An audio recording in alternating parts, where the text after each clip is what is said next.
Good morning.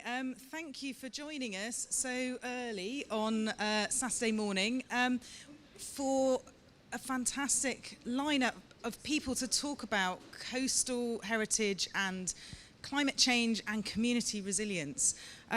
So I'm not going to say too much because we have a really exciting video to show you. We commissioned a poem from a poet called Tara Montaigne, who's based down in Cornwall, and Tanya Venture, who's a PhD student at the University of Exeter, has put some video together to accompany this poem. So I really hope you enjoy this.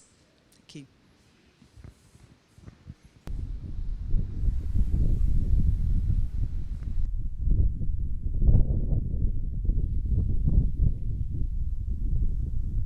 Ebb and Flow, a poem by Tara Montaigne, written for COP26. The tide rolls in, and on its swell carries the pilchards that our town is built on. Carries the new, the exotic, the good. Carries our heartbreak and our destruction. Am filoedd o filltiroedd, miloedd o flynyddoedd, ffasiynau a thrysorau a straeon arwyr. Things that have passed, mouth to mouth, hand to hand, the refugee and the colonizer, the source of life and the source of terror. The tide rolls away, and on its swell carries the things that we make in our village. Carries the oil, the dye, the tin, carries the slaves, the pilgrims, the spices. Yn gler ta sy'n sgriw, as na irw yn cwntit. Yn credu no, as yn de gorm ton. A hula bianoch isgach mór húpist. Cúrp nan karsten, chawl sy'n storm. Son na mílchin jivlianichin, agus son aster vílchin na varach. The tide rolls in, and we sing songs of welcome to the great green medium that links us all. The tide rolls away, we sing songs of protection from all the pollution washed up on our beaches. Yn cmynote unig, cute a la cwd, noter trilw as grey, ser grey. Now falling, now flowing down into the gaps. The push and pull of shore and sea is the ebb and flow of history.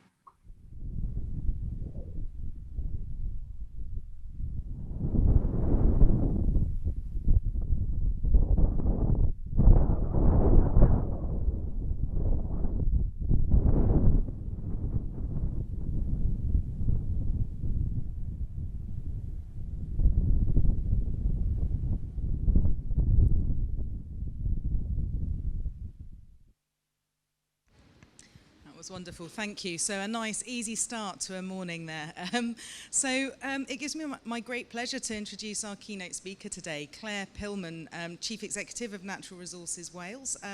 Claire, over to you. I'm going to hand you this microphone. I think that might be easier. We know that it's working. Diolch, Hannah, and very, very good to be here.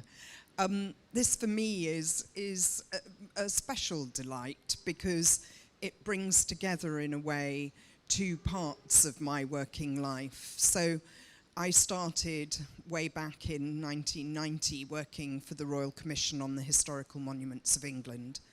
And I have, during my career, been responsible for heritage for the UK government and worked closely with English Heritage and the other bodies across the UK on a whole range of things. So it is really delightful to bring that together with my current role as Chief Executive of Natural Resources Wales, looking at the environmental and ecological side of things. I should start by apologising for not being Julie James. She's very sorry that she can't be here, but I'm meeting her later today, and I know that she will be interested in finding out how things have gone. It's also really nice for me to be involved in a British Irish Council event. Over the years, I've been involved in British Irish Council events on subjects of justice and culture. and it is great now to be involved in a discussion around the environment. And it's great that the British Irish Council is here at COP for the first time in its 20-year history. And I think staging this panel discussion will build on the collaborative links which exist between its member administrations. I think it is an organisation that has a great deal to offer in the area of tackling climate change. Its very essence is collaboration, and it is only through collaboration that we will tackle the challenges ahead of us. The session today on cultural heritage and coastal resilience will showcase that collaboration between countries and sectors, which is so vital at the moment. And of course, history and archaeology also have much to tell us about previous impacts of climate change, whether it is the emergence of the skeletal forest linked to the lost kingdom of Cartreg Gwaelod at Borth in Cardigan Bay, or the ghostly bells of Dunwich mourning the loss of what was a really significant medieval settlement. And I think there is something interesting about the way in which stories of loss, of lost land, of lost habitation, of lost culture are still sort of in our history, in our culture. I thought that poem had resonances of many of the poetry and the songs and the writings around other lost cultures. So I think that thinking about how that cultural reference, what it tells us about just how difficult we as humans find giving up land and settlement to the sea, and what that means in terms of the challenges that we are already facing. Because we are already facing those challenges. In Wales, we are seeing the impact of sea level rise and more extreme weather events on a pretty well yearly basis now. And that has meant for some years that NRW has been working closely with the heritage bodies in Wales to assess how we can work together around the historic environment, not just the natural environment. So through the work of the climate change subgroup of the Historic Environment Group, we are working with CADU, the Royal Commission, the National Trust, and the Welsh Archaeological Trusts to identify and quantify these impacts and to report on potential adaptation responses, to help raise awareness of the risks and opportunities for adaptation. And the subgroup published the Historic Environment and Climate Change in Wales Sector Adaptation Plan in 2020. That plan builds on the high-level strategic actions identified in Prosperity for All, A Climate-Conscious Wales, which was published by Welsh Government in 2019. It aims to encourage collaboration and action across the sectors that will increase the knowledge and understanding of the threats and opportunities for the historic environment.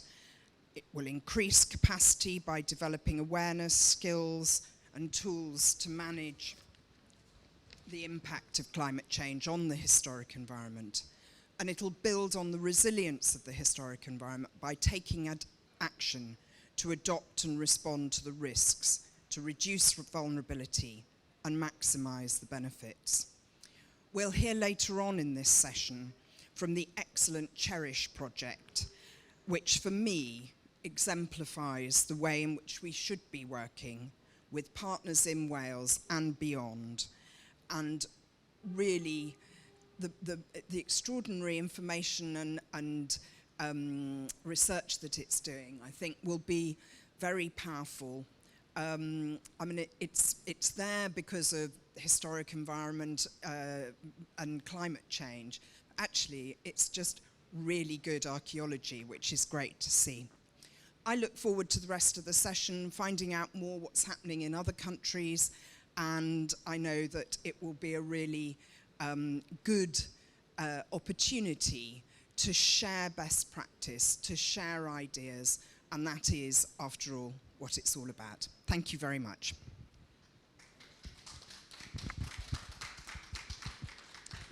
Thank you. We now have another special poem, which I believe was also written especially for this event, coming from the school children of, and I forgive me for my horrendous Welsh pronunciation, Ysgol Banff Olsen. But we will hear from that poem now. Thank you.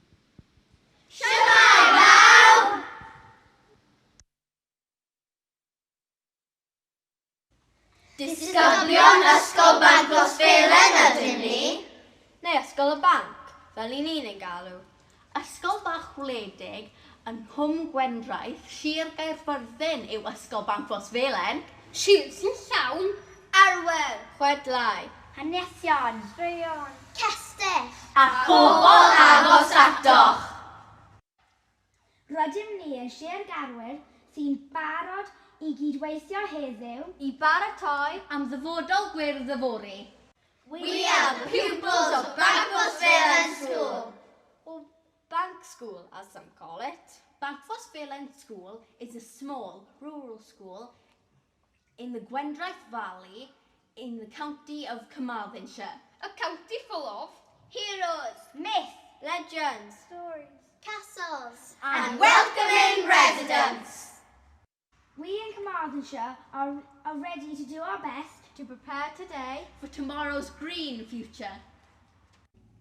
Our world!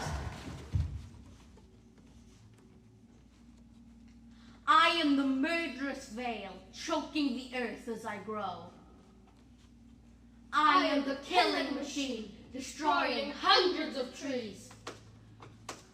I am the crawling creature, infecting everything I touch. I am the darkness, covering the Amazon with glee. I am the slaying machine, destroying hundreds of habitats. I am the suffocating blanket, heating up the earth. I am the endangered animal, crying if my home is destroyed. I am the evil killer that no one can see. We are the fighting army, gathering knowledge and hope. We are the solution, saying that we can understand. We are the answer, saving the world for all. We are the warriors, battling the ongoing war. We are the champions, recycling, reusing, repairing. We are the defenders, looking to the future. We are the team, protecting the world. We are the heroes, rescuing Earth from its enemy.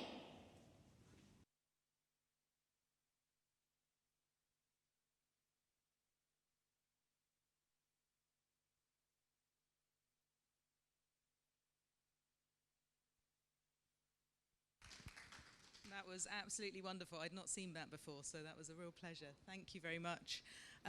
So I realised I forgot to introduce myself at the beginning. I'm Hannah Fluck. I am Head of Environmental Strategy at Historic England and also a steering committee member of the Climate Heritage Network. And it's been a real pleasure working with the British Irish Council, putting together this programme and working with my colleagues from around the UK, Ireland, Channel Islands, Isle of Man, the other BIC area, comparing notes on the challenges that we're facing, but also how our heritage can be part of that solution. So today, although we're talking about the challenges of climate change, and we will hear a lot about some of the impacts that we're feeling around our coastline, I also hope that there is an element of hope in this, the positive role that we can play as we've heard from some of those children there, we have the solution, and hopefully you'll feel a little bit inspired that perhaps through understanding our past, through engaging with our cultural heritage and engaging with the arts, we can start to work together to find some of the solutions.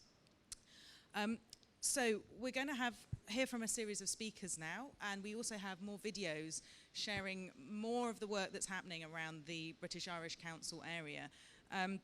So first up, we're going to go to Jersey, and we're going to hear from Jersey Heritage about some really important work that's been happening there, stabilising and supporting archaeological sites around their coastline. Thank you. Looking at the granite headland at Waynay, you'd be forgiven for thinking it's simply another dramatic part of Jersey's coastline.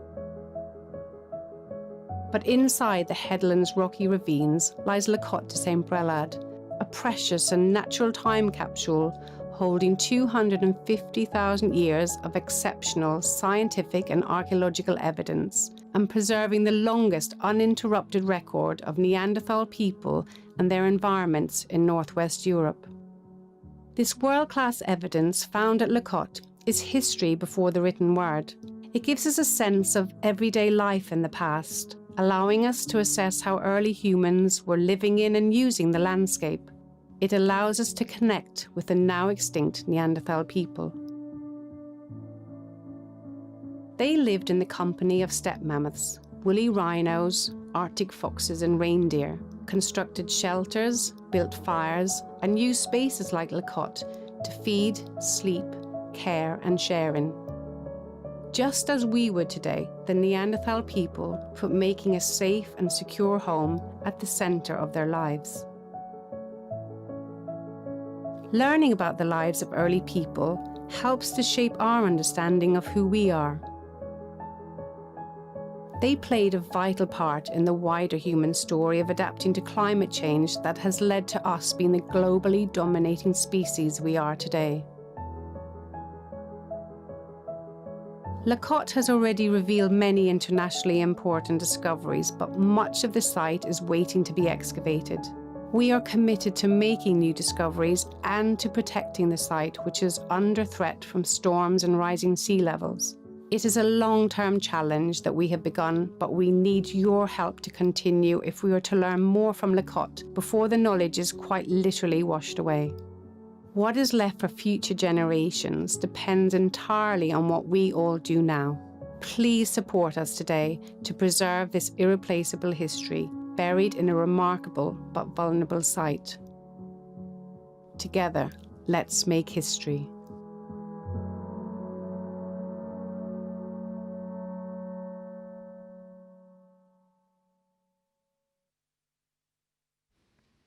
Thank you. It does make me want to go to that wonderful coastline and learn more. And also, I should hold my hand up. I have a PhD in Paleolithic archaeology, so it gives me huge pleasure to see Paleolithic archaeology represented at the COP. So thank you very much to Jersey Heritage for that video. We're going to go now to Northern Ireland. We're going to hear from Colin Dunlop, who is Marine Historic Environment Advisor in the Department for Agriculture, Environment and I'll start again. Department for Agriculture, Environment and Rural Affairs in Northern Ireland. So Colin, over to you. Thank you very much, Hannah. I'm just going to quickly share my screen here.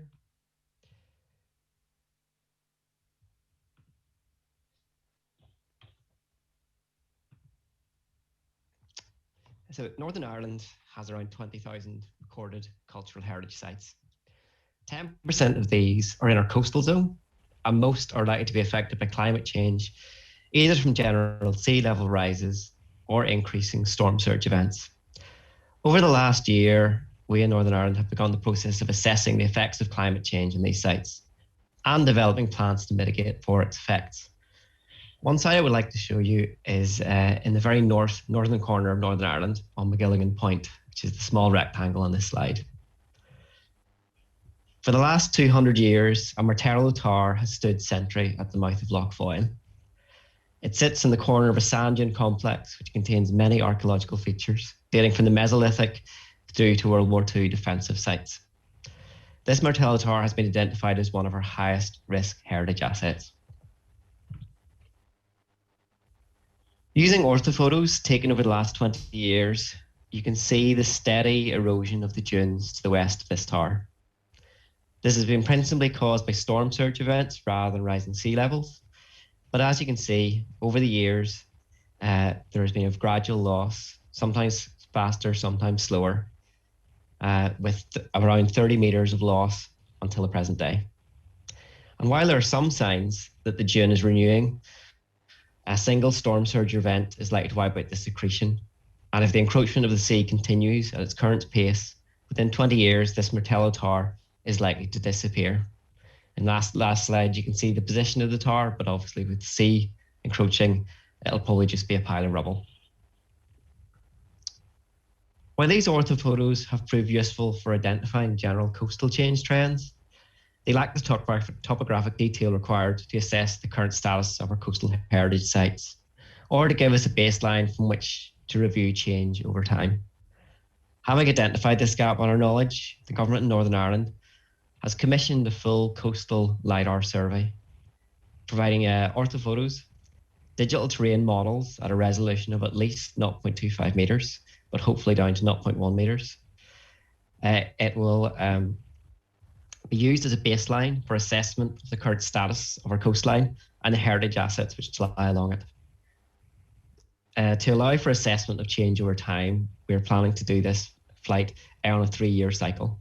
And as the technology improves, the resolution should also improve, allowing us to be even better able to assess the change. As well as being used directly by the government for climate adaptation planning, this data will be provided open source to allow for its widest use by the scientific community. As I'm sure you can see, this slide is not of the Martello Tower from the previous slides, as unfortunately we are a few weeks away from receiving the data for this area. This slide is Dundrum Bay, which is on our east coast, another sand dune complex which is under threat from coastal erosion.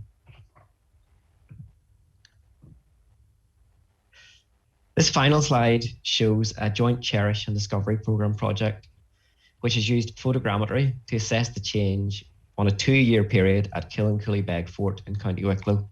I feel this really shows how rapid the change can be in a short time for sites that are directly on the coast at the minute. Our aim in Northern Ireland is to replicate this for our coastal heritage sites, as only by understanding the changes happening can we plan, adapt, and mitigate further effects. We look forward to providing some of the results of this at the next BEC conference. Thank you very much for listening to this presentation.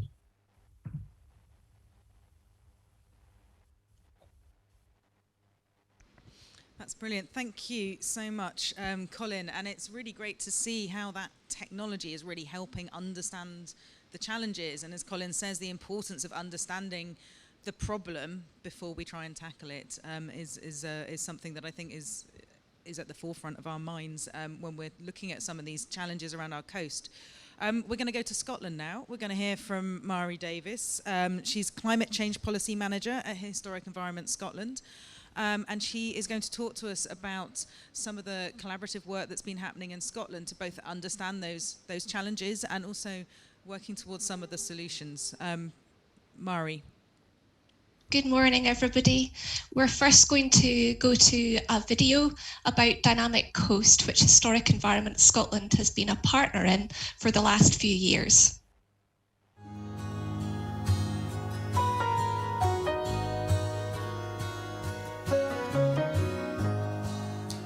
Around the world, people are recognizing that their climate is changing. Scientists investigating these changes are working with national and regional governments to help develop policies to help safeguard society from these growing risks. The Climate Change Act places duties on the Scottish public sector to both cut climate emissions and plan and adapt to our future climate. Such a dual approach is necessary not only to address the cause of climate change, excessive greenhouse gas emissions, but also to safeguard society from the impacts of past and future emissions that will continue to affect us for decades to come. One of the most obvious effects of climate change is sea level rise. It is affecting Scotland's coast now, causing more frequent coastal flooding and increasing the extent and rate of coastal erosion. The Scottish Government's Dynamic Coast project was commissioned to investigate the past and future changes happening across our erodible shores. Researchers from the University of Glasgow have updated this work, adding new surveys and modelling future coastal changes as sea levels continue to rise. We've made 5.5 million calculations under low, medium and high emissions climate scenarios to appreciate our different futures. What is the evidence?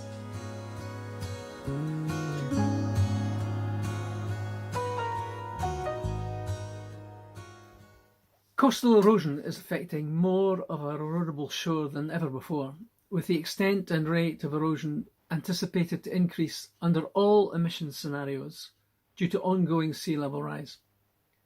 Even under a low emissions future, our best case scenario, hundreds of millions of pounds worth of assets, infrastructure, roads, rail and houses will be at risk in the next 30 years. Coastal flooding is also expected to occur much more frequently. So whilst quickly achieving net zero is absolutely essential, so too is adaptation. And this is why the Scottish Government is committed to both net zero policies and, in the meantime, delivering an adaptational programme to help society and infrastructure adapt to a changing climate. Our coastal infrastructure and communities need to be safeguarded. Now, we can do this by building resilience, and we can develop planning adaptational strategies to reduce the impacts and remove assets out of harm's way to less risky sites. DynamicCoast.com provides the mapping and the data to allow us to do this quickly and to rise to the challenges that climate change presents. Dynamic Coast allows us to become much more sea level wise.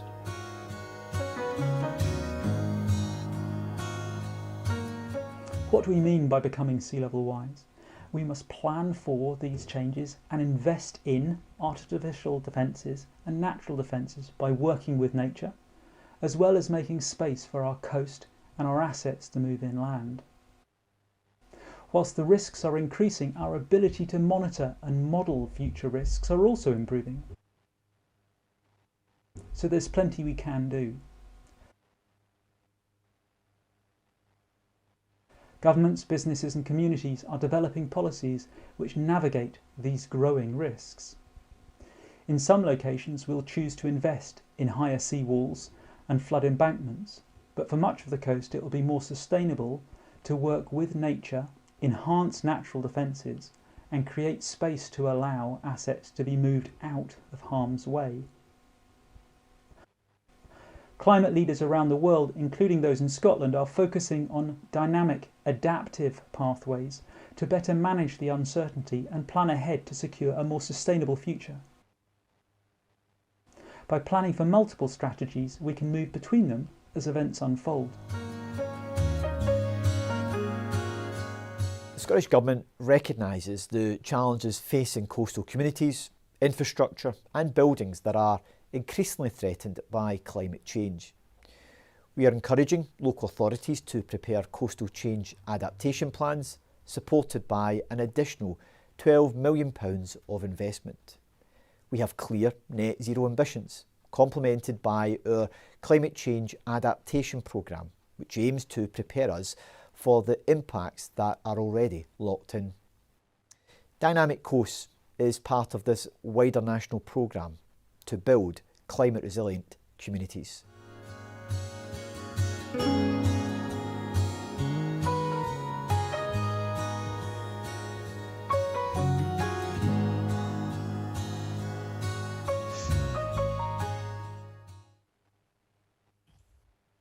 So, what does this actually mean for the historic environment? Well,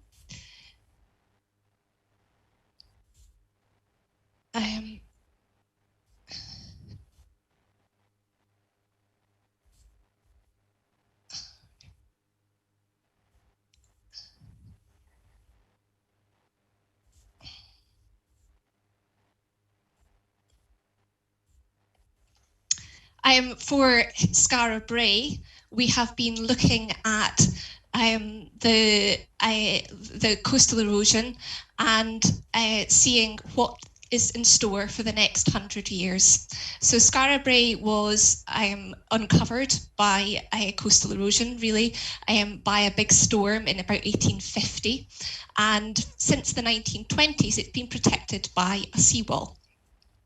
So we have been working in partnership with Dynamic Coast over the last few years to understand the coastal processes that are ongoing at Skara Brae, which is in Orkney.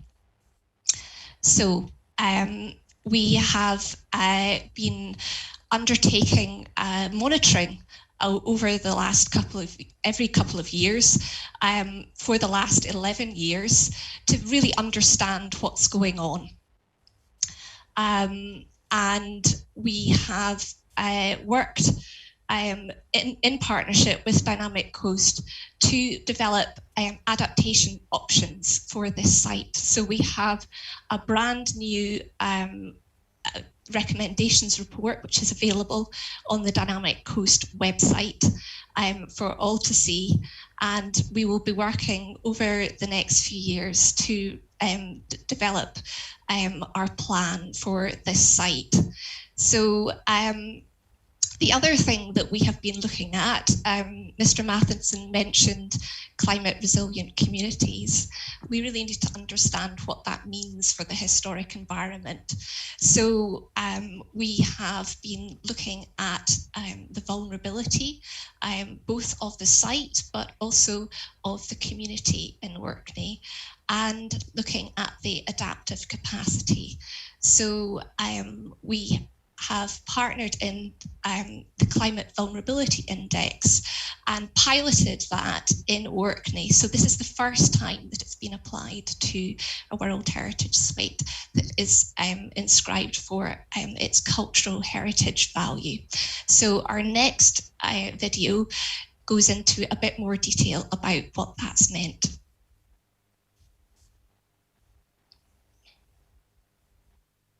The Heart of Neolithic Orkney is a World Heritage Site inscribed in 1999. The World Heritage Site actually consists of 4 separate monuments. So together these sites represent the breadth of the culture, and they're the expression of a dynamic and accomplished culture which represents one of the most complete and impressive Neolithic landscapes in Western Europe. Orkney was chosen to trial the CVI approach because of the existing understanding of the risk to the site from climate change impacts. Historic Environment Scotland has also been an innovator and a leader in addressing and understanding climate change impacts on heritage. In addition, Orkney is the home of the Institute of Archaeology of the University in Highlands and Islands, who have a research interest in this area. And finally, there has been fantastic support from the ICMOS Working Group for Climate and Heritage. Climate change gives us a number of different threats to the World Heritage Site in Orkney. That can range from anything from sea level rise to changes in precipitation, to extreme weather events, to rising temperatures. And that can impact in quite a number of different ways. Well, the workshop participants identified that the World Heritage Site in Orkney is extremely vulnerable to the pressures of climate change.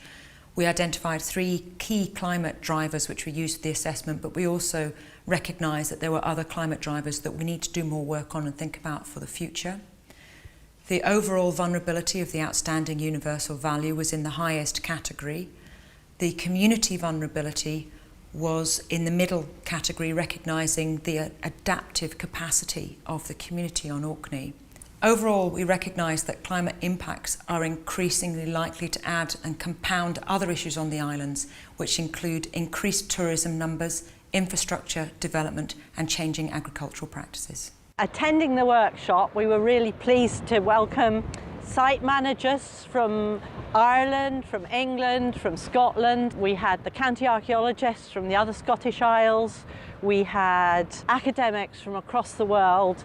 And most importantly, we had members of the local community who work with the sites on a daily basis. The Climate Vulnerability Index workshop is at the start of a process of reviewing the Orkney World Heritage Site Management Plan, which is happening this year. Our intention would be to run another workshop in 5 years' time when we next do the revision of the management plan for Orkney. We're also talking to the other World Heritage Sites across Scotland so that we run a series of workshops for all sites over the coming years.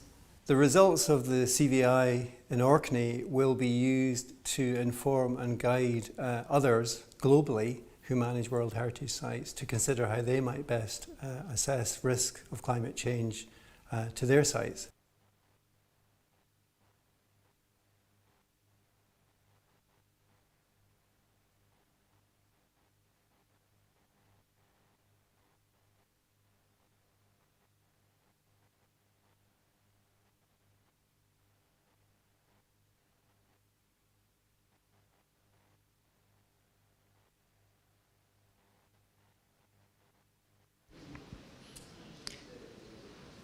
Thank you, Mari, for those videos. So I think that was an excellent example of taking that very detailed scientific knowledge to apply in a very practical way, not just to those heritage sites, to the impacts on the people that live, work and value them. So thank you for that example. We're going to go to England now, and we're going to hear from the Citizen project. Hannah Morell is the Sustainability Manager at Citizen for MOLA. Hannah, I'm going to hand over to you. Thank you. Thanks, Hannah. Good morning from London. So before I started, I just wanted to share a video that 3 separate organizations that work across England, Scotland and Wales pulled together. So Citizen, who I'm representing today, as Hannah said, Scape and Cherish came together to tell our climate heritage stories and try to share that coastal experience or that coastal change and highlight how important it is to work across regions in water heritage. So could you put that on? The climate is changing. Hotter days, damaging storms, hurricane force winds, heavy downpours, and frequent flooding already feature regularly in our lives across the world. And as sea levels rise, coastal communities are the first to feel the impact. Climate change is devastating our coastal ecosystems, eroding our coastlines, destroying connections of our past to our present, and flooding our communities. But heritage and we who care for heritage can help. Our job is to understand existing sites and artefacts before they are lost forever. We work with communities to understand coastal heritage and climate change across England, Scotland, Wales and Ireland, and find evidence we need to understand the past environments, ecosystems, societies, industries, and how changes in climate have and continue to affect them. By understanding the past and sharing its stories now, we can build resilience for the future.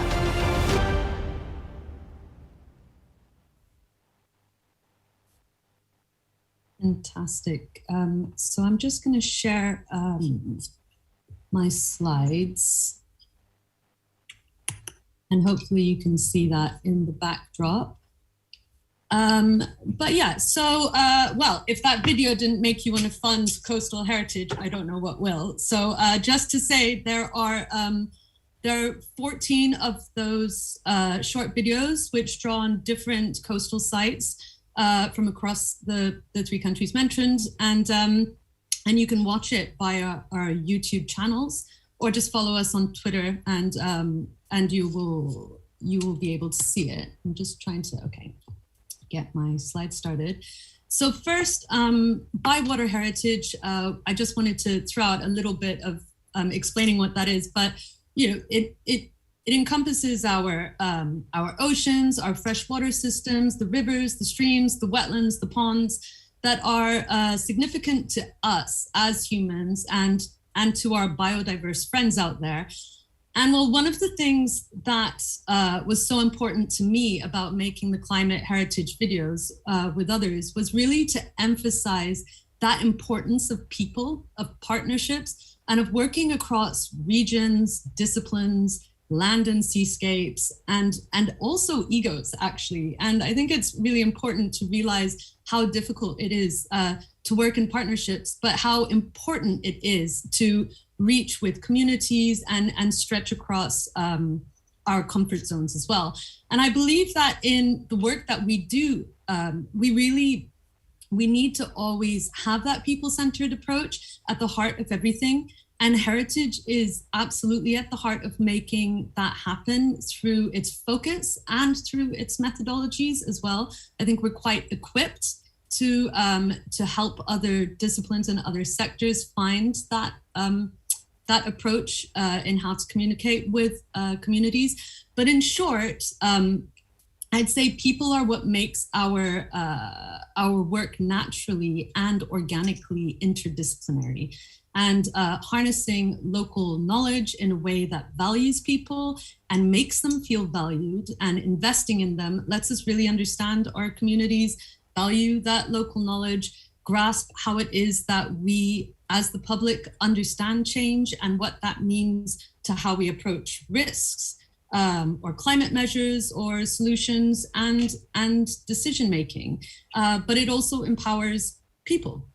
So to start to think and see things through the lenses of people from what they perceive as loss or heritage, or what they perceive as vulnerability, threat, adaptation, or even what the word change actually means to different people is at the core of what we need for successful climate thinking. And what I really like about that angle is that being entwined with archaeology and heritage studies is that we can start to think about the relationship of water on society through history as a story or a cycle of adaptation. We've for so long created this idea of social or technological emancipation from nature, this idea that we have this sort of dominance or control over it. But then, as the story goes, we're forced to reconsider where we sit alongside and within our environments, and essentially adjust or change our habits and behaviors. And sometimes I think that, we use this word adaptation as if it's non-consequential, but loss and trauma are very much a part of that learning process as well. And our pasts, and actually our recent pasts as well, can help us navigate around those very real futures and future scenarios or options a lot better than we do. And also, just to end, in addition to thinking about our heritage and those tangible things that we find or associate with the foreshore, so much of our relationship with water is weaved into our very beliefs, our livelihoods, our practices, our ways of life, our memories. So much of what makes water heritage relevant or significant to us is intangible.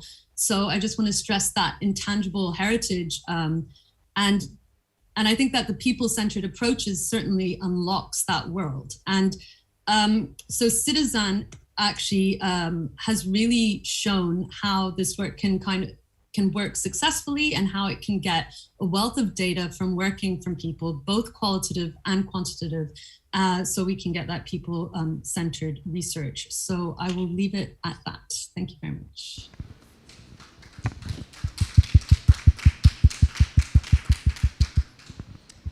Thank you, Hannah. So we're going to hear more about some community engagement work. Going back to Wales now, I'm going to hand over to Lou Barker. Lou is a senior investigator in archaeology as part of the Cherish project, and also the Royal Commission on the Ancient and Historical Monuments of Wales. Lou, over to you. Bore da o Cymru. Good morning from Wales. I'm just going to share my screen.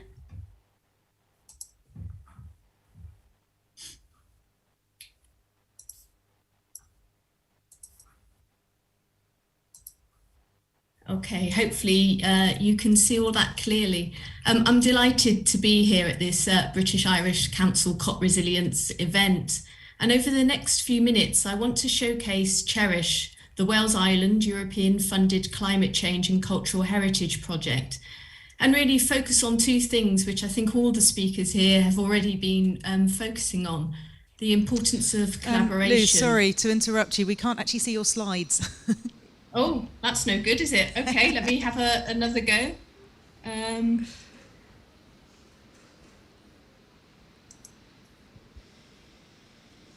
Excellent, we can see them now. Thank you. Oh no, should I start again? Would you like me to start again? Yeah, start again.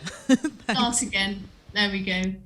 Okay, well, over the next few minutes, I want to showcase Cherish, the Wales Island European-funded climate change and cultural heritage project, and focus on two things that, as I noted, a lot of the speakers have already been focusing on: the importance of collaboration and of awareness raising to showcase cultural heritage and coastal resilience.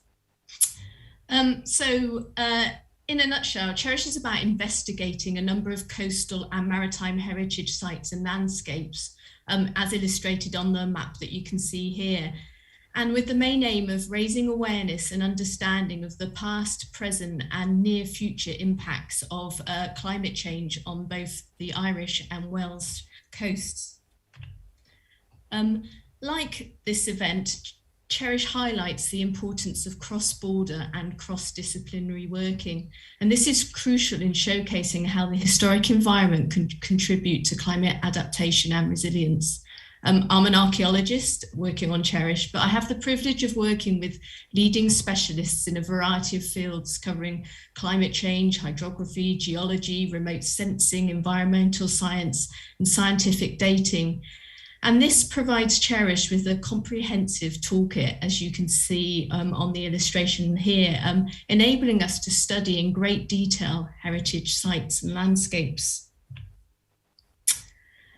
Just one example of a heritage site where we've combined all of our specialisms and technology is the National Trust property of Dinas Dinllaer Hill Fort in North Wales, which, as this image shows, is actively eroding. Here, Cherish has undertaken survey to monitor and quantify change, as Colin was noted earlier in his talk. That's both at the monument and in the surrounding area. We've also funded and undertaken archaeological investigation to gather information and knowledge about the monument before it is lost. And we've also gathered paleo-environmental evidence and undertaken dating to tell us about past environments and climate at the site. And more than anything, I think this is the most valuable tool for providing a long-term context to current and future risks, as well as an insight into the nature of extremes faced by past communities and a showcase for past adaptation and resilience. So what is crucial is that we make the results of our work widely available to help build resilience. And as a starting point in this, all Cherish data is freely available through open government license. But it's more than that. It's about working hard to ensure that results and information work at government, at landowner, and at community level. For example, the work of Cherish feeds into the sector adaptation planning of both the historic environment sector in Wales and the wider Welsh and Irish government adaptation plans through the provision of activity evidence, case studies, and guidance. Landowners and managers will also be provided with the data sets and reports to help inform their future management, adaptation, and resilience building. And at a community level, these places have engaging climate stories to tell, particularly around showcasing the dynamic and ever-changing nature of our coasts and how those that have lived there have adapted and responded to change. And we do this through many ways, through the standards practices, such as involving and enabling the community and people through activities such as excavation and monitoring, but also through exhibitions, walks, talks, print and virtual products. But we're lucky in that we have information that we gather through across the historic environment and the heritage sector that is so rich that it can also inspire others to tell the story. And in Cherish, we are really fortunate to have Hywel Griffiths, a Welsh bard, a poet, on our team. And Hywel has written beautiful poetry around many of our study sites that provides a different avenue for engagement and outreach. We've also collaborated with artists who have joined us on site and worked with the products we have produced to create their own powerful work and stories. So the idea of our cultural heritage providing climate stories leads really nicely into the following film, which showcases the recent COP collaboration between the Cherish, Sisters Anne and Escape projects that Hannah mentioned earlier. And what you're going to see now is the final of 14 films we have created being showcased during the COP. And it's narrated by archaeologist Marcy Rockman, whose Every Place Has a Climate Story project has been and continues to be an inspiration. Thank you for listening. Diolch yn fawr. COP26 is bringing people together from around the world to strengthen global action on climate change. And all of the places they are coming from have culture and heritage, which hold the histories and meanings of how people have come to live in all of those places. The themes of these videos began as a project I created called Every Place Has a Climate Story, which connects climate, heritage, and place so that U.S. National Park Service rangers could talk with visitors about climate change in any park they were in. In the years since, this Climate Stories project has traveled widely and captured the attention and enthusiasm of many people and colleagues around the world. These places and stories show us the long trajectories of change in our environments and how we have lived in them. They show us the history and origins of industrialization, which is the history of climate change itself. And they share how communities are using sites that are now appearing along coasts to rebuild older practices and traditions and build new connections with each other. It's time to bring these together, to know that climate stories are not only interesting and fun and nice to have. Rather, they are essential to building our capacity to speak about and share the things and places that matter most to us in all the places we live.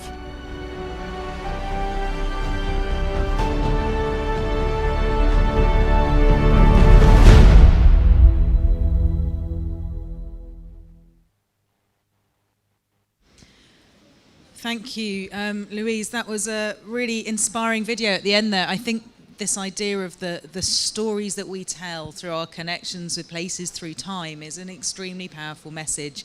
And I have been sitting in quite a few of the sessions around COP, and I find myself wanting to shout out, you've got a bit missing, because so often at the heart of what people are talking about is that aspect that makes us human, that connection with past and future generations. And I do think that this work that we're hearing from is a really excellent example of how we can make those connections. So now I'm going to pass to my colleague Anthony Firth. Anthony has recently joined us at Historic England, I think this week, in fact, as our head of marine strategy. But today he's speaking from the Ocean Decade Heritage Network. So Anthony, thank you. Hi Hannah, thanks very much. It's great to be here.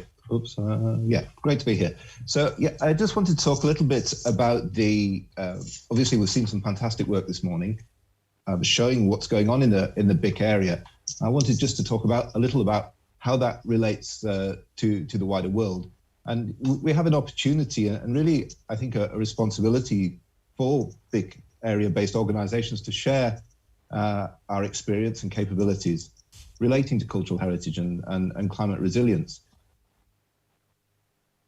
We've seen how much, obviously the BIC area, we're seeing really high rates of change in the coastal zone, and that's having major implications for cultural heritage. We've seen lots of examples of that this morning.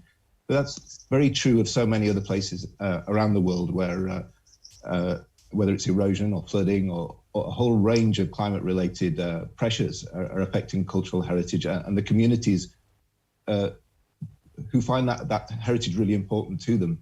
But in those places, quite often they don't have the technology, some of them the technology that we've seen, or the infrastructure of support to enable a response in the kinds of ways that we've been seeing this morning. So I think there's a real, as I say, an opportunity, but a responsibility for us to see where, from the BIC area, we can try to help build local capacity among communities whose cultural heritage in the coastal zone is most at risk. So I'm just going to flag a couple of examples where BIC area organizations, initiatives based in the BIC area are already starting to do that in other places around the world, and then broaden that out a little.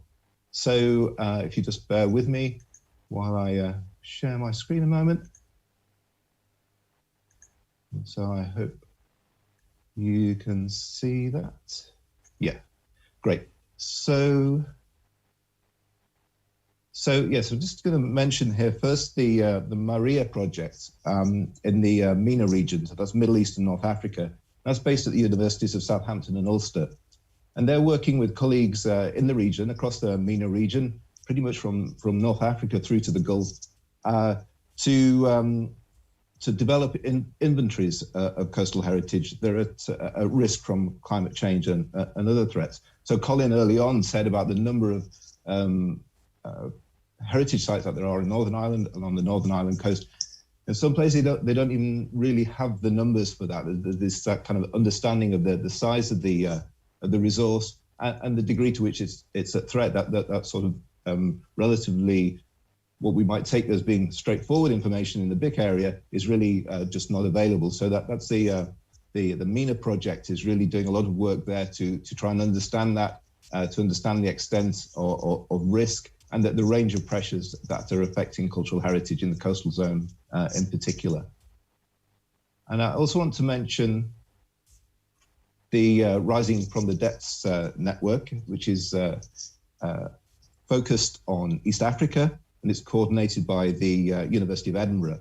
And they're supporting a huge range of coastal projects addressing climate change and sustainable growth, which is very much rooted in maritime heritage, marine heritage, but also traditional knowledge and local communities. So there's a whole, if you go to the website there are details there. If you're interested in ways in which people can combine community action with marine cultural heritage, coastal cultural heritage, resilience, and sustainable growth, there's a whole array of fantastic examples there that I'd really encourage people to take a look at. So the thing I'd like to move on to is the UN Ocean Decade. So there's quite a lot going on. It was Oceans Day yesterday at COP, and a lot of attention on really making it very clear that climate action is ocean action and vice versa. So the UN Ocean Decade has just started. It started this year. It runs through to 2030, and it's the UN Decade of Ocean Science for Sustainable Development. And it's really a way of connecting what the knowledge we still need in the marine area very directly to delivering on the 2030 agenda and the SDGs. So from our perspective, this overarching framework really for all sorts of different ocean sciences, social sciences, humanities over the next 10 years provides basically a big framework within which we can explore how cultural heritage can also contribute to delivering on that 2030 agenda for our oceans. And I think it's really important that across this range of issues, we can show how cultural heritage is part of the solution. It's a point that's been made in several of the presentations and videos this morning. Cultural heritage can be a source of agency and optimism in how we achieve the 2030 agenda with respect to climate change, but a whole range of sustainable development goals, and not just another cause of despair. So just really flagging there the ocean, the Decade of Ocean Science as that broader framework. And within that, the last thing I wanted to draw attention to was the Ocean Decade Heritage Network and its Cultural Heritage Framework Programme. And that's been endorsed by the UN Ocean Decade. So for anyone who wants to, what that provides, the Ocean Decade Heritage Network and the Framework Programme, it's a way of integrating cultural heritage into this broader, the broader objectives and broader delivery of the UN Ocean Decade. So if anyone around the world, I'm sure we have a global audience this morning, who wants to get involved in the contribution that cultural heritage can make to the future of people in the sea, ODHN is a great network to join, to get involved in, and we're all going to be doing our best to mobilise cultural heritage for coastal resilience over the next 10 years through that mechanism. And so that's, again, there's some website addresses, there are Twitter links and so on. Please have a look at those and get involved in delivering, in mobilising cultural heritage for coastal resilience. So thank you very much.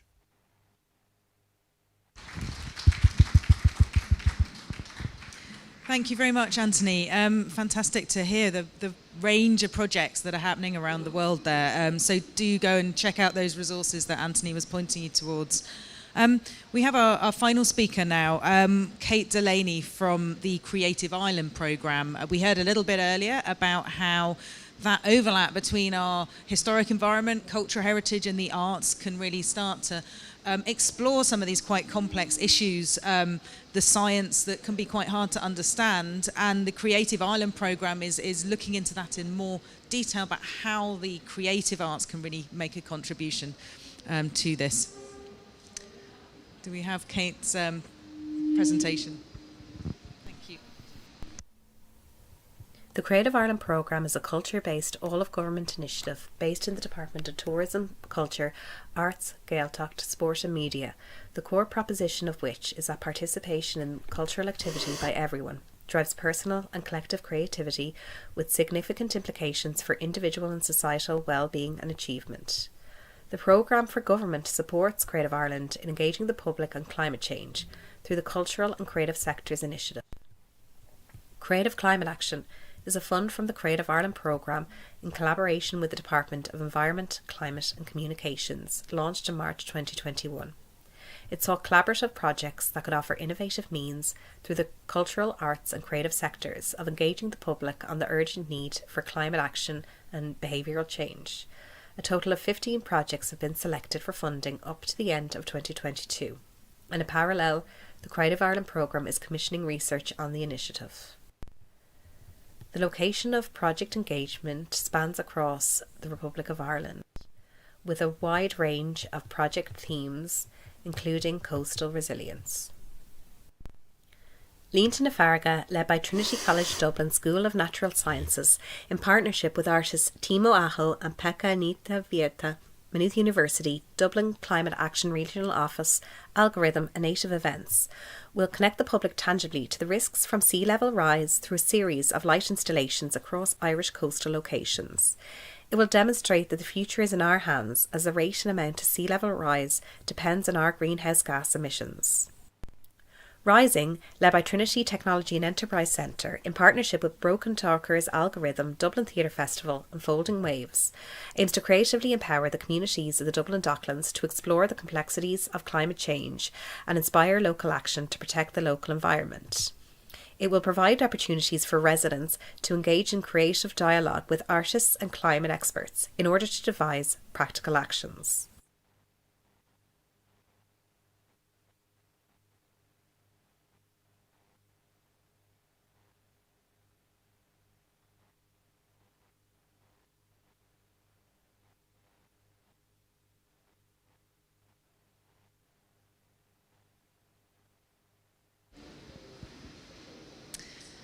Thank you, Kate. I think it's fantastic, again, to see how artists are interpreting some of the challenges that we're facing to help us understand and to visualise some of the impacts of our changing coastline. I'd like to invite the speakers back now to take some questions from the room. I'm going to go to you first, and I believe we may have some questions online as well. I think one of the things that really struck me was that that relationship between the challenges but also the people, very people-focused approaches here, recognition of people collectively as communities, but also how individuals might engage with some of those stories. But are there any questions in the room? No? Everyone's just stunned to silence by the presentations that we've heard from. I think the climate stories was something that ran through each of those. So I'd like to ask the speakers if they have a favourite climate story from the regions in which they're working. Can we go, let's start at the beginning. Let's go back to Northern Ireland. Colin, Do you have a favourite climate story? I suppose their favourite thing is actually probably what's been revealed by coastal change. Because while we haven't yet found a Skara Brae, there is that potential to appear. So while I talk about the sand dune complexes, we know they've shifted so much. McGilligan Point in particular covers multiple square miles.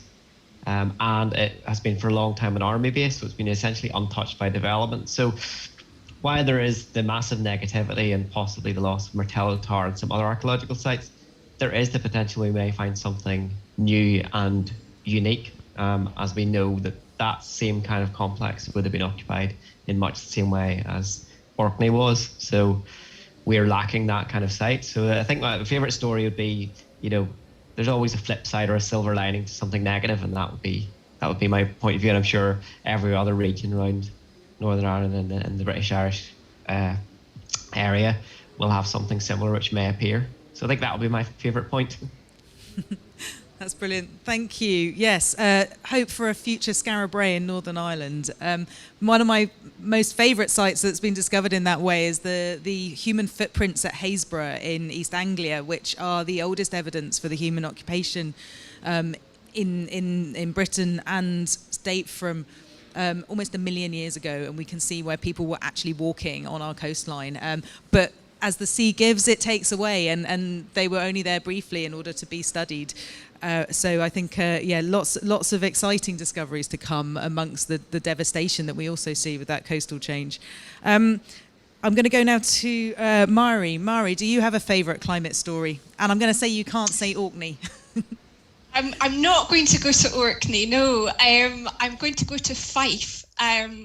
And to Weems Caves, which is close to a former mining village. And it's a series of caves with Pictish carvings in them.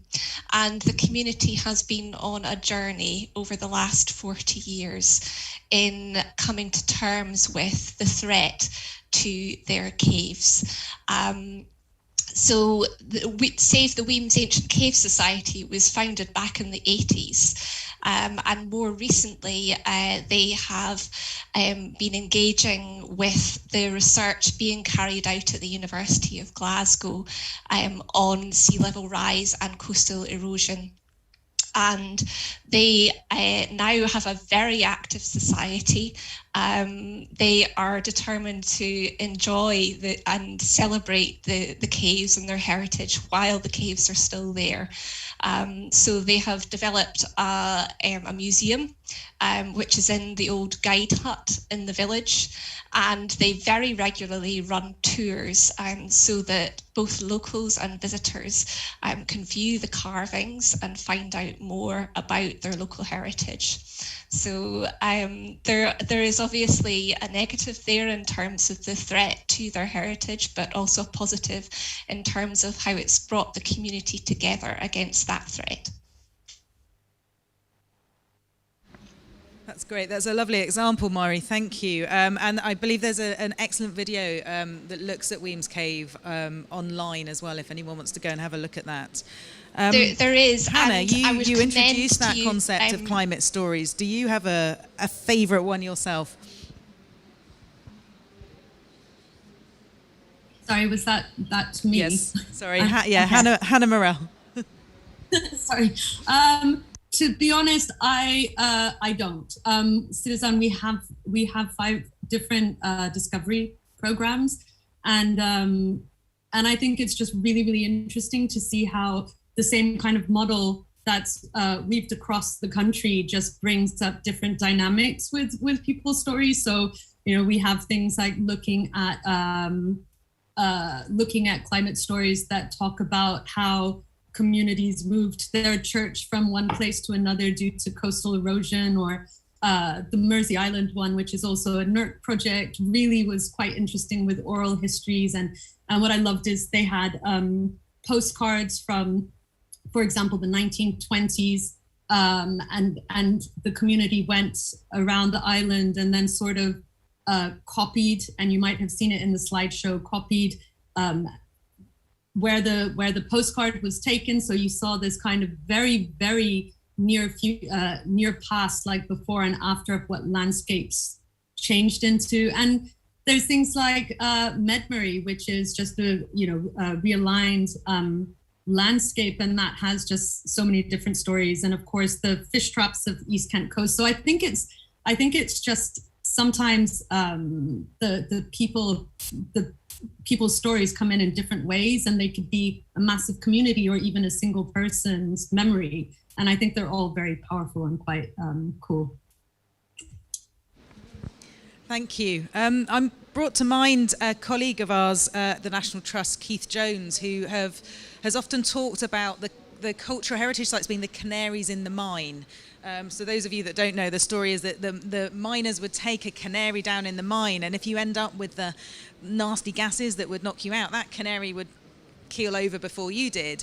And so to think of some of these places which have stood, we think of them as being there forever because they're so old, but in fact, as we look at the changes, as they start to be affected, it's that early indication of what is to come. And I think that's one of my the ways of thinking about some of these climate stories, which I think is what you're referring to there, Hannah, with the postcards and that monitoring of change. You also mentioned earlier that not everyone sees change in the same way, and I think that's also important to remember, that actually what each of us with our different backgrounds and specialism and perception understand to be change might not be reflected by others. And I've had the experience of that in the east of England, where we did a project and we asked people what they were concerned about in a place where there was huge amounts of environmental change, 10, 15 meters of coast vanishing in a year. And they said what they liked about that place was that nothing changed. So that idea of the coast constantly being dynamic is part and parcel of our understanding and our relationship with those places. Lou, I think through the Cherish project, you've been looking at that historic the dynamism of the coast and understanding the constancy of some of those processes in the work that you've been doing there. But I don't know whether have you got a favourite climate story that really stands out from all the Cherish project work? Yeah, hi Hannah. I think, yes, there are so many, as everyone has said, but I'll go back to perhaps the example I showed on the screen, which was Dinas Dintle in North Wales. And that's more to do with what you were just talking about, the past. Now, we've done a lot of intensive work there and enable people to come and visit and see what we're doing, whether it be through excavation or the survey work to understand the monument. But we'd speak to people about them looking and seeing the changes that they see from walking their dog on the beach every day after storm events as we watch chunks of the cliff go off. But what's really intriguing there is, and this is the work that's come out from the Cherish team predominantly in Aberystwyth University, of the amazing paleoenvironmental and dating work they're doing, that when we open the trenches, we just see layer upon layer of sand. And that sand is an indicator of past storminess, past storm events that are covering or interspersed in between the archaeology and the different layers. And I think it's bringing that story to life about how people that were living here, living on the coast back in the Iron Age, back in, the Roman period, how they were having to adapt to the environment that they were living in by having sort of often tons of sand being dumped on their homes after a storm event, clearing it out, continuing again. And we see that along the coast of North Wales into Anglesey. We see it through prehistory, where we get the dating evidence, but we see it in the documents from weather diaries from people. And I think it's showing that flow through the ages of how people have worked with the weather and taking on board everything that's really been thrown at them. Thanks, Lou. That idea of having to roll with the punches almost, and really that the sheer scale of change that has happened and how people have coped with that. Anthony, earlier you were talking, and several of the rest of you have referred to the intangible culture, the traditional knowledge, the way in which we might have understood how we live with these challenges and changes, both in the past and currently. I don't know whether there's any elements of that intangible aspects to our cultural heritage that feed into these climate stories. Anthony, I'm going to see if I can nudge you to think of a climate story that draws on that as well as the physical historic environment. Okay, so yeah, I think one of the privileges of being an archaeologist is to be able to go into a whole range of coastal environments. And, you know, I've had that privilege really to look at lots of different places, and to, whether that's an urban environment like a major industrial port or the kind of rural coast, but to see, if you like, the time depth of human engagement with the coast. And that, of course, is as much intangible as it is tangible. And as archaeologists, we tend to look towards the tangible. But obviously, it's really the intangible activities that have given rise to the tangible historic environment that we typically deal with. And so that idea about people's engagement with the coast, and that creative engagement all the way through these huge lengths of time, of how that's embedded into the landscape. And so you can go to the coast and you can see that that human experience of that coast, that human engagement with the coast, often involving and shaping the coast, as if you like, a tangible expression of those intangible connections. So I think there's lots to do where there are still those intangible heritage to draw through, whether it's in traditions and skills and stories and so on. Those are often still very lively. Another privilege of being an archaeologist at the coast is once you start talking to people locally, these stories come out. So you may be focusing on the tangibles, which is our main job, but at the same time, when you're talking to people, all that rich intangibles heritage comes out too, and so the tangibles form a kind of a focus for that to draw out. So I couldn't put my finger on a single story because it's just such a big part of being an archaeologist and a big part of coastal heritage. So it's all around us for sure. That's great, thank you. We still have a couple of minutes left, and one of the themes that came out, I think, of all the presentations is that, and certainly is that underpinning what we're doing, working with the British Irish Council on putting this together is collaboration, and I think we've seen some fantastic examples of that. So I just want to ask each of the speakers for their thoughts about what future collaboration would look like. If they could take one point, one thing that they want to be able to collaborate with, working in this space, that would really make a difference to the heritage, but most importantly to the people and to the communities living in these places. So I'm going to go back to Colin, Northern Ireland. So Colin, what are your thoughts on collaboration and what we can do in the future that would really maximise our impact? Yeah, well, in Northern Ireland we have quite a lot of community-based local landscape partnerships who are very active and becoming more active. And I think there needs to be a better connect between basically regional government and local councils and these community groups. And I think if we all work together, we can find out what actually is important to the community. Because I think at a high level, what we think is important generally isn't true as to what's on the ground. So I think the main thing I would say is that I have a better connectivity with the people on the ground who are living in the locations which are being affected by the climate change the most. I think that would be my one point. Thank you. So the same question to Mari then. Mari, collaboration, what can we do that will make that really positive difference for the future? I think community empowerment on this is obviously really important, but the other thing that I think there's huge potential for in terms of collaboration is looking at adaptation options and particularly nature-based solutions to coastal change. I think there is quite a lot that cultural heritage and archaeology can teach us about how the environment has changed in the past, and I think there may be clues within that to how we actually work with nature rather than against nature to defend the assets that communities decide that they want to fight for.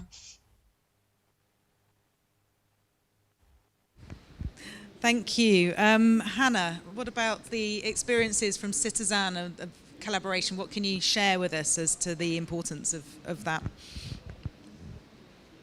So with collaboration, I guess one of the most important things I would think is the democratization of decision-making powers, and also just really understanding each other's language. Sometimes I wish that we just had a glossary terminology so people could be speaking the same language.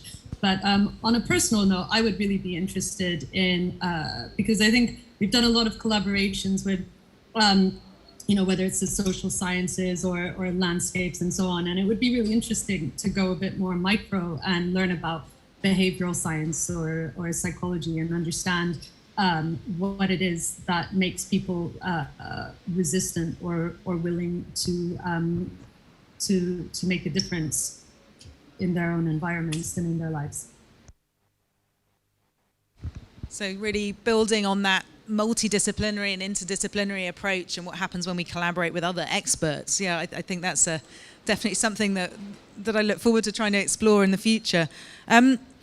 Lou, what about the experiences from the Cherish project? I mean, you've almost done so much going on within that project that's incredibly collaborative. I know it's going to be hard to pick one, but I'm going to see whether we have a question that has reached me from the online world, wondering about if we have any recommendations on approaches to ease community resistant to accept climate change. So I just wonder whether there's any thoughts that you might have about how the collaboration you've experienced through Cherish might help to address that particular issue. Thank you. I think it's almost going back to the example I gave earlier as well. It's showcasing, certainly in the coastal zone, that it always has been and always will be quite a dynamic environment where there always has been change, and we can provide the evidence from that from so many sites that we've looked at and worked on. So I think that's the really important way, by using the past examples in that sense to showcase that change has happened and people have adapted in the past through the archaeology and the evidence. Yeah, thank you. No, I think that's a very good point. Anthony, I mean, the global examples that you gave us are, they're not possible without pretty large-scale collaboration. Is there anything at that international scale that you think is a really positive thing that we can try and focus on to maximise the impact in our work in this area? Yeah, absolutely. I think it's just really important to take the fantastic experience that we've been developing and we've been seeing today in the BIC area, and to always keep an eye on that global context to see where we can spread that experience and support communities elsewhere around the world to come to terms and engage with the changing coastal heritage. And I do think the UN Ocean Decade provides us with a framework for that. And there's archaeologists, heritage specialists working through the Ocean Decade Heritage Network to make that actual practical reality. So the Ocean Decade and the Heritage Network for it, I think is intended to be a practical tool to put this kind of work into its global context and to have a really big impact. That's great, thank you. And I think just a couple of plugs here for the collaboration that's happening already. The fact that the British Irish Council have brought us together to have this conversation is absolutely brilliant. And I know that from my own part and the rest of the panelists, we're going to continue this conversation and are looking forward to where this might go. As I mentioned at the beginning, I am part of the Climate Heritage Network, which is almost the ultimate in collaboration across our sectors with everything from Indigenous peoples groups to artists, culture, heritage and the art mobilised for climate action. We have a phrase, I'm looking at my colleagues in the audience wondering who coined it, but I always roll this out, that anthropogenic problems need human solutions. And for us, the cultural heritage aspect is right at the heart of those solutions, both understanding them, but also coming up with ways in which we can address them. And most importantly, as we've heard, that empowering people to address them themselves. And I think that's also been a bit of a theme of a lot of the things I'm hearing here at the COP. We have one final video, which I'm going to show you in a moment. But before we do that, I just wanted to say a little bit about Tanya, who's put these videos together for us, the one you saw at the beginning, but also the one that we're about to see. So again, this is another great example of collaboration. Tanya is a collaborative doctoral PhD student funded by the Arts and Humanities Research Council and hosted jointly by Exeter University and by Historic England. And her work is exploring how coastal communities can be engaged and how they are addressing and thinking about loss of their cultural heritage in the historic environment.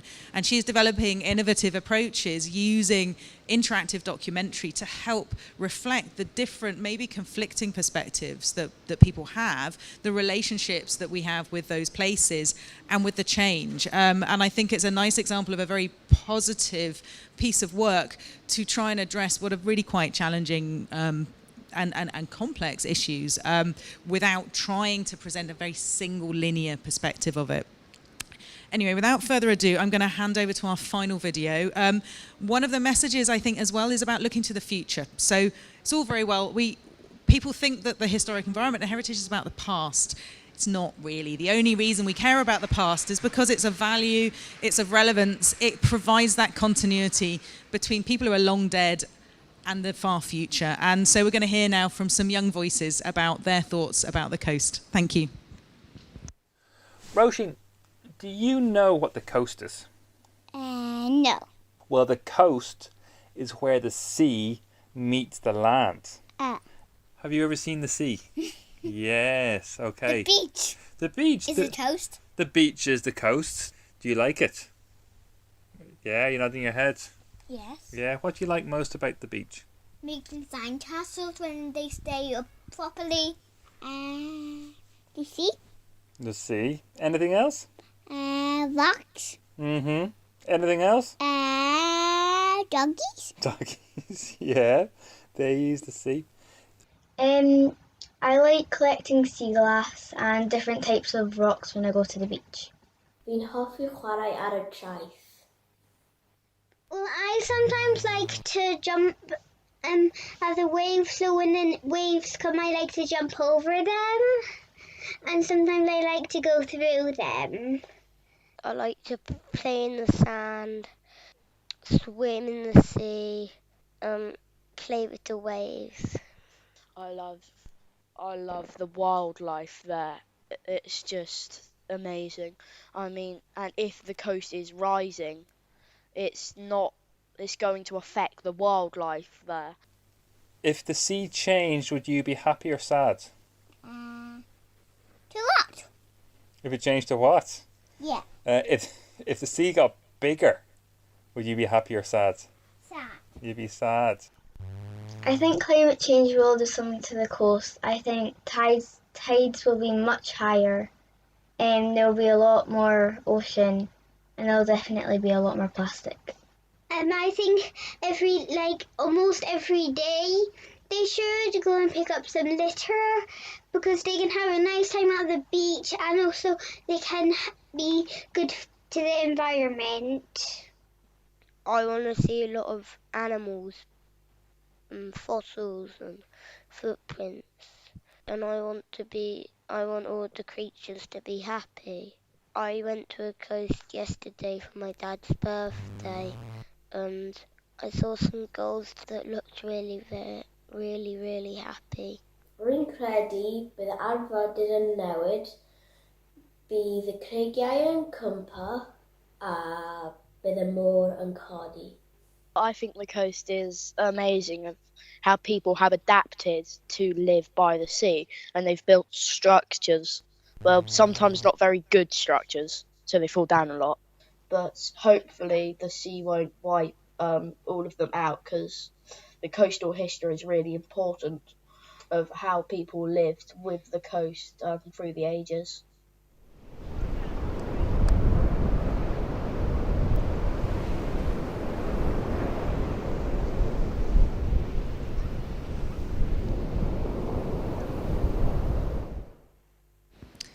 That was wonderful, thank you. So just finally to say a huge thank you to all our speakers today. I think that was a really excellent tour through what we're up to in the British Irish Council area. And and certainly gave me some food for thought. Thank you very much to our tech crew. I don't know how you managed to string all that together. And enjoy the rest of your day. Thank you.